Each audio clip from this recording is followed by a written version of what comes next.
Senator from Massachusetts. Thank you, Mr. President. I want to start by thanking my colleague from Rhode Island for both his powerful analysis of the influence of money on the selection of our judicial nominees, and also for his point about the blue slip and the implications of what this means for an independent judiciary.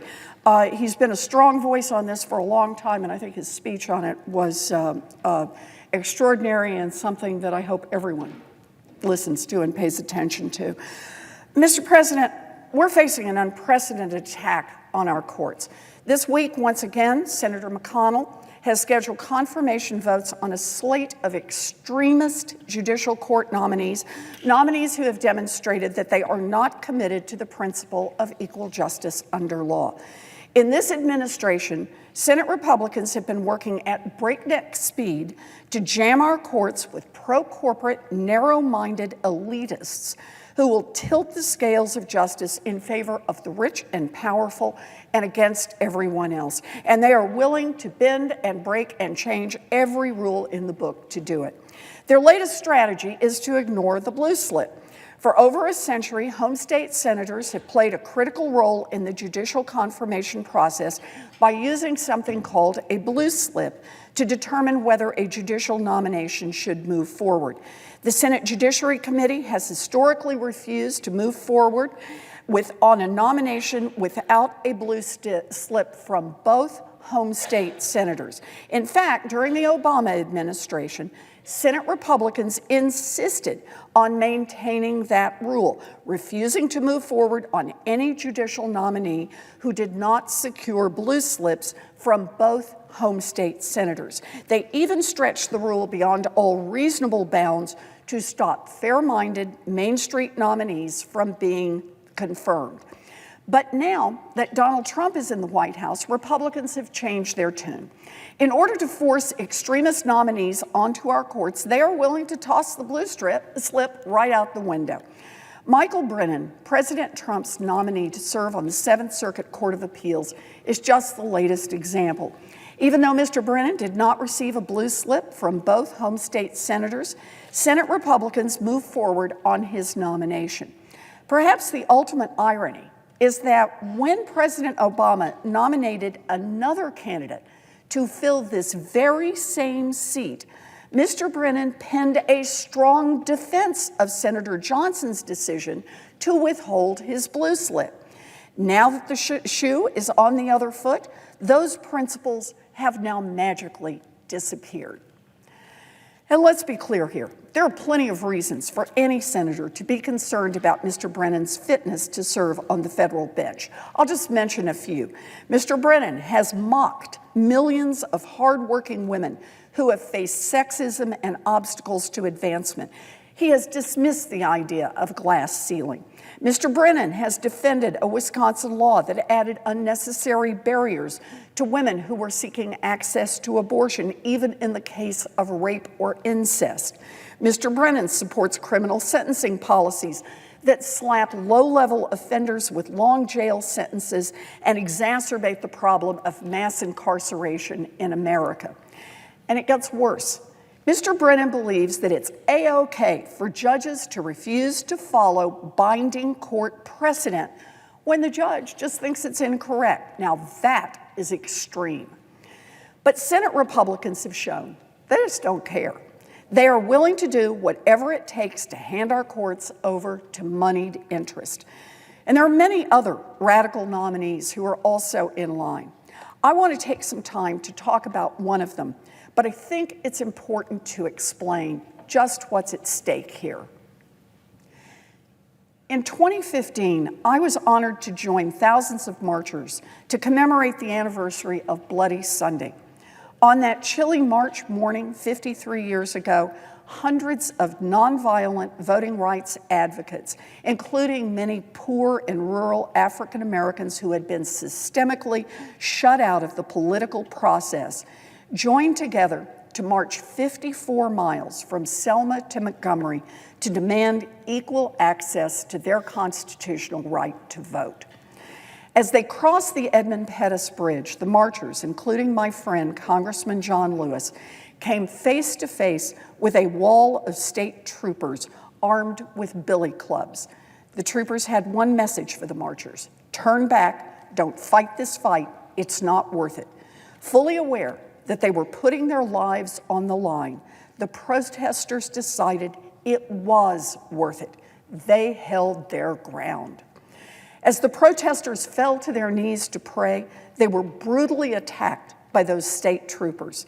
As television footage and pictures of the brutality of that day ricocheted across America, the country was forced to grapple with an ugly truth. In a country that is supposed to be a beacon of democracy, many citizens had systematically been stripped of the fundamental right to vote.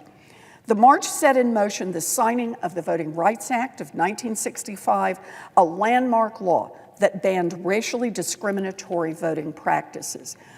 Now, I wish I could say that the fight for voting rights ended that day, the day that President Johnson signed that law, but it didn't.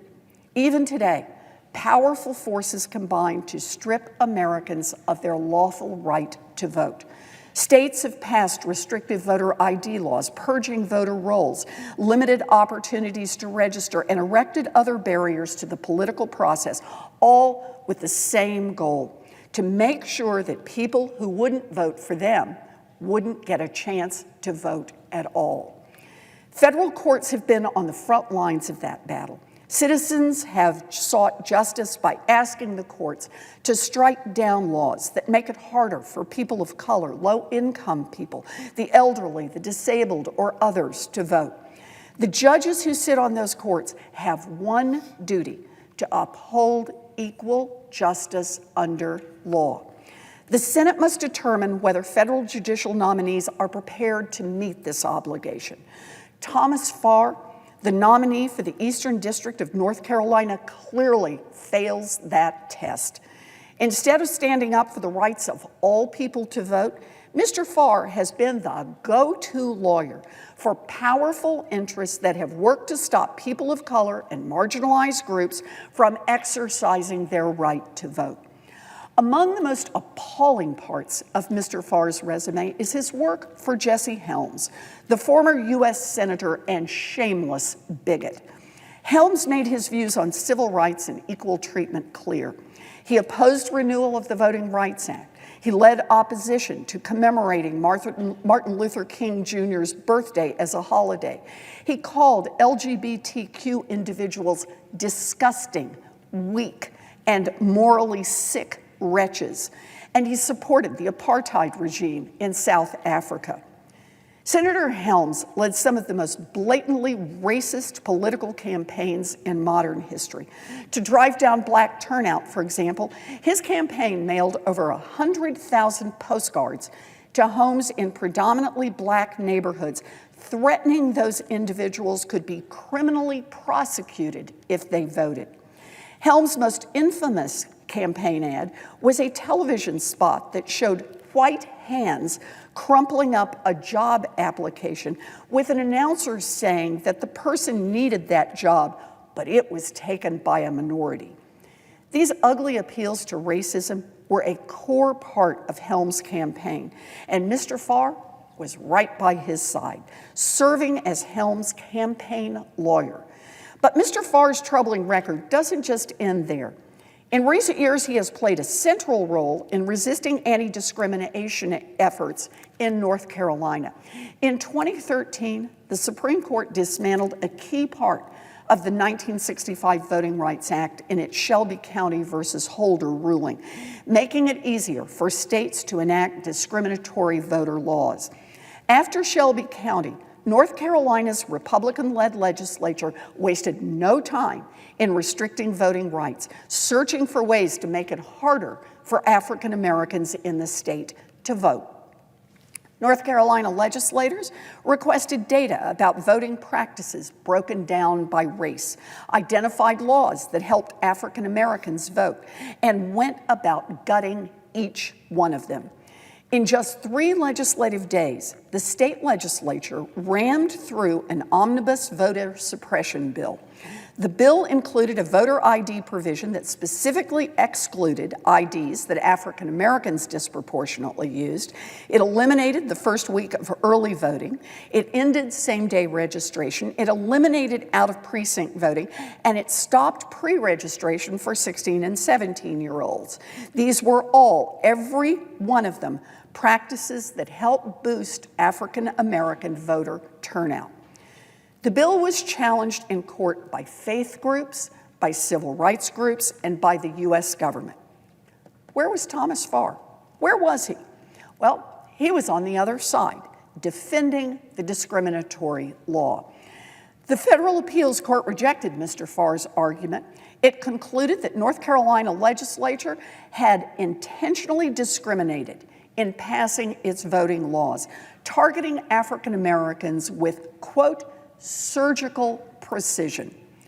That case represents just one of many times that Mr. Farr has defended powerful interests who discriminate against and harass those less powerful. I'll mention a few more. When North Carolina drew its district lines in a way that diluted the vote of African Americans, Mr. Farr defended it. When the car rental company Avis was sued for discriminating against African American customers, Mr. Farr was there once again defending discrimination. Time after time, Mr. Farr has defended racial discrimination. He has also defended discrimination against workers, discrimination against women, and discrimination against LGBTQ individuals. For example, Mr. Farr defended an employer who created a toxic work environment for female employees, instructing them to wear skirts to attract clients, commenting that women belonged in the home instead of the workplace, and telling one woman that he would help her pick up her panties from the floor. And he defended the discriminatory North Carolina law that prevents transgender men and women from using the bathrooms that reflect their gender identity. Anyone paying attention to judicial nominations knows that powerful interests are working to capture our courts. They've been having a field day in this administration, and I've come before this chamber on many occasions to oppose radical pro-corporate nominees handpicked by those powerful interests. Thomas Farr is one of those radical pro-court nominees. He's one of them, but he set himself apart even from many of the terrible nominees that the Trump administration has forced through the Senate, because Mr. Farr has directly worked to dismantle one of the most precious and fundamental rights of our democracy, the right to vote. In a state that is over 1/5 African American, the Eastern District of North Carolina has never had an African American federal district judge, not a single one. But the Senate held up 2 thoroughly qualified African American women for this same seat. 2 women who would have sailed through the Senate if they could have gotten a vote. But they were held up so that a Republican president could fill the vacancy. And now President Trump has nominated someone who has spent much of his career defending discrimination against African Americans. Talk about rubbing salt in the wound. Equal justice under law is a cornerstone of American democracy. But that promise cannot be fully realized if we allow individuals like Mr. Farr to secure lifetime positions on our courts. Someone who thinks that states should be able to make it harder for Americans to vote based on the color of their skin or the likelihood that they will vote for a particular political party should be automatically disqualified from a federal judgeship. I urge my colleagues to vote no on Mr. Farr's nomination. The integrity of our courts is at stake.